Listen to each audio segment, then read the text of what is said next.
मैं आपको बता रही हूँ कि मांस खाना पाप है या पुण्य। तो द्वापर युग में एक बार श्री कृष्ण ने एक पेड़ के नीचे बैठकर बांसुरी बजा रहे थे। तभी उनकी तरफ एक हिरण दौड़ता हुआ आकर उनके पीछे छुप गया। वह हिरण बहुत ही घबराया हुआ था। श्री कृष्ण ने हिरण के सिर पर हाथ फेरते हुए पूछा, क्या हुआ, तुम क्यों छुप रहे हो? तभी हिरण का पीछा करते हुए एक शिकारी भी वहां आ पहुंचा और बोला, यह मेरा शिकार है, इसे मुझे दे दो, इस पर मेरा अधिकार है। श्री कृष्ण बोले, हर जीव प्राणी पर केवल उसका खुद का अधिकार होता है,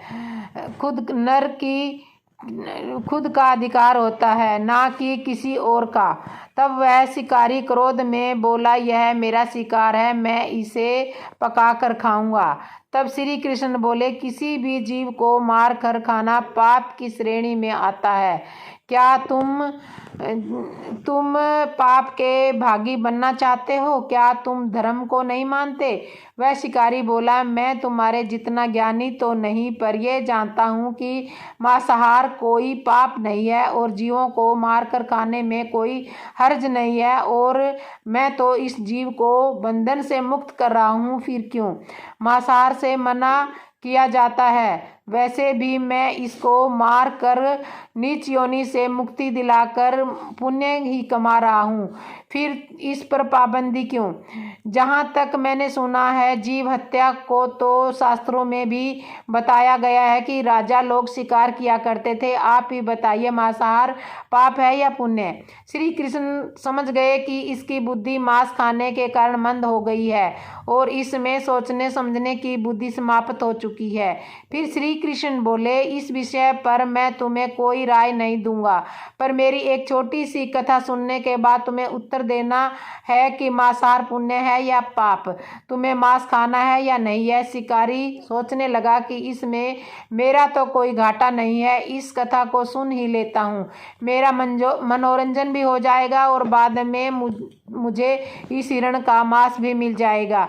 श्री कृष्ण ने शिकारी से कहा कि सुनो, एक बार मगध में खाद्य संकट खड़ा हो गया था, तो अन्न की पैदावार भी कम हो रही थी। राजा को चिंता हुई कि यदि इस समस्या का शीघ्र ही निदान नहीं किया गया तो अनाज के भंडार भी खत्म हो जाएगा और भीषण संकट भी आ जाएगा। राजा ने अपनी सभी सभा में मंत्रियों से पूछा, देश की खाद्य समस्या को सुलझाने के लिए सबसे सस्ती वस्तु क्या है? सभी मंत्रीगण सोच में पड़ गए, क्योंकि चावल, गेहूं, आलू आदि पदार्थों को उगाने के लिए बहुत मेहनत करनी पड़ती है। तब मांसाहार का शौक रखने वाले एक मंत्री ने सोचा कि यही उत्तम अवसर है जिससे अंधाधुंध शिकार करने के लिए राजा की अनुमति ले ली जाए। उसने सभा में कहा कि मांसाहार से सस्ता खाद्य पदार्थ कोई नहीं है, इसके लिए धन का खर्चा भी नहीं होता और पौष्टिक खाना भी बनता है। सभा में सभी मित्रगणों ने इस बात का समर्थन कर दिया, लेकिन मगध के महामंत्री अभी भी चुप थे। राजा ने पूछा, महामंत्री जी, आप चुप क्यों हो? आपने कोई प्रस्ताव नहीं दिया, आपकी क्या राय है? महामंत्री ने कहा, मैं यह नहीं मानता कि यह कथन सही है कि मांस सबसे सस्ता पदार्थ है, फिर भी इस विषय पर मैं अपनी विचार आपके सामने रखूंगा। महामंत्री उसी रात मांसाहार का प्रस्ताव रखने वाले मंत्री के घर पहुंचे।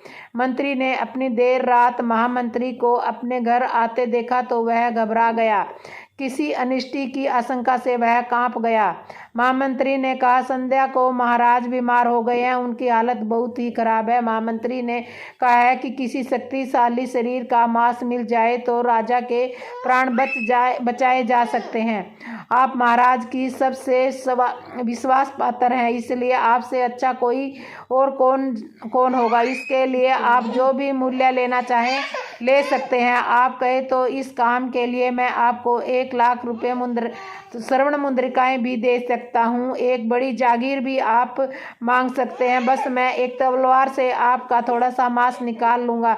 यह सुनकर मंत्री के चेहरे का रंग उड़ गया। वह सोचने लगा, अब जब जीवन ही नहीं रहेगा तो 1,00,000 स्वर्ण मुद्रिकाओं का मैं क्या करूँगा, और बड़ी जागीर भी किस काम आएगी। वह अंदर भाग कर गया और अपनी तिजोरी से 1,00,000 स्वर्ण मुद्रिकाओं की पोटली लेकर आया। उसने मंत्री के पैर पकड़ लिए और उससे बोला कि महामंत्री जी, मैं आपकी 1,00,000 मुद्रिकाओं में से अपनी 1,00,000 मुद्रिका और मिलाता हूँ। आप किसी और मंत्री का मांस खरीद ले, किंतु मुझे जाने दे। महामंत्री जी यह समझ चुके थे कि मंत्री को समझ आ चुकी है, पर महामंत्री के आगे कहा, आप शरीर से बलवान हैं, आपकी कद काठी महाराज से मिलती जुलती, इसलिए वैद्य जी ने खास तौर पर आपका ही नाम लिया है। आपके दान से हमारे अच्छे राजा की जिंदगी बच सकती है। आप कहे तो मैं आपको महामंत्री का पद देने को तैयार हूँ और आप खुद आपका सेवक बन कर रहूँगा। उसने याचना की कि महामंत्री जी इसके योग्य नहीं है। जब प्राण ही नहीं रहेंगे तो मंत्री पद या राजा का सिंहासन भी मिल जाए तो मैं उसका क्या करूँगा। आप चाहें तो मेरा सब कुछ ले जाएं और आप कहें तो रातों रात राज्य से निकल जाऊंगा। इतना कहकर वह अपने घोड़े की ओर भागा और जैसे ही अपने घोड़े पर बैठने लगा और आवाज़ आई कि तुम कहाँ जा रहे हो और अपने परिवार को पीछे छोड़े जा रहे हो। मंत्री बोला, मेरे अपने प्राण से प्रिय कुछ भी नहीं है। अब जीवन ही नहीं रहेगा तो परिवार का क्या करूँगा। जीवन रहा तो ऐसे ही सुखी रह लूँगा। इतना कहकर घोड़ी पर चढ़कर छलांग लगाकर बैठ गया। वह अभी चलने को ही तैयार था कि महामंत्री ने घोड़े की लगाम पकड़ ली और कहा, आपको भागने की जरूरत नहीं है, आप आराम से घर पर ही रहो, मैं किसी दूसरे मंत्री के घर जाता हूँ। ये कहकर महामंत्री वहां से चल दिए।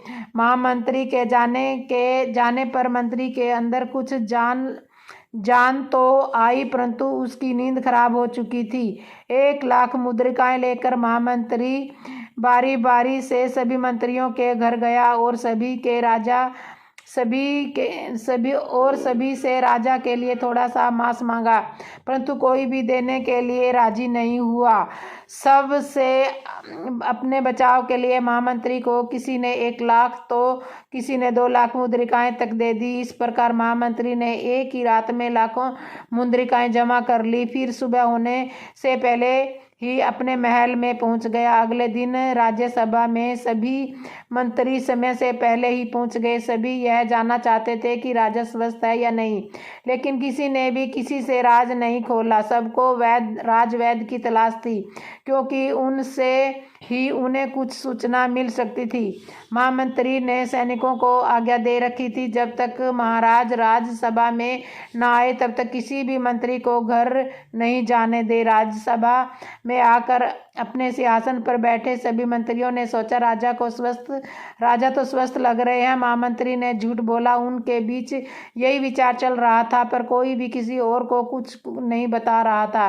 तभी महामंत्री ने राजा के समक्ष 40,00,000 मुद्रिकाएं रख दी। राजा ने पूछा, यह स्वर्ण मुद्रिकाएं किस लिए है और कहाँ से आई है। मंत्री ने कहा, थोड़े से मांस के लिए इतनी धनराशि जुटाई है, पर मांस नहीं मिला। अपनी जान बचाने के लिए मंत्रियों ने यह मुद्रिकाएं दी है। अब आप यह विचार कीजिए कि मांस कितना सस्ता है। राजा को बात समझ में आ गई। उन्होंने प्रजा को अतिरिक्त परिश्रम करने का अनुरोध किया और राजा की अनाज भंडार में से अनाज निकालकर श्रमिकों को दिया गया। उनसे पौष्टिक सब्जियों की खेती का तुरंत आदेश दिया। उन 40,00,000 स्वर्ण मुद्रिकाएं इस कार्य के लिए और श्रमिकों के कल्याण के लिए खर्च की गई।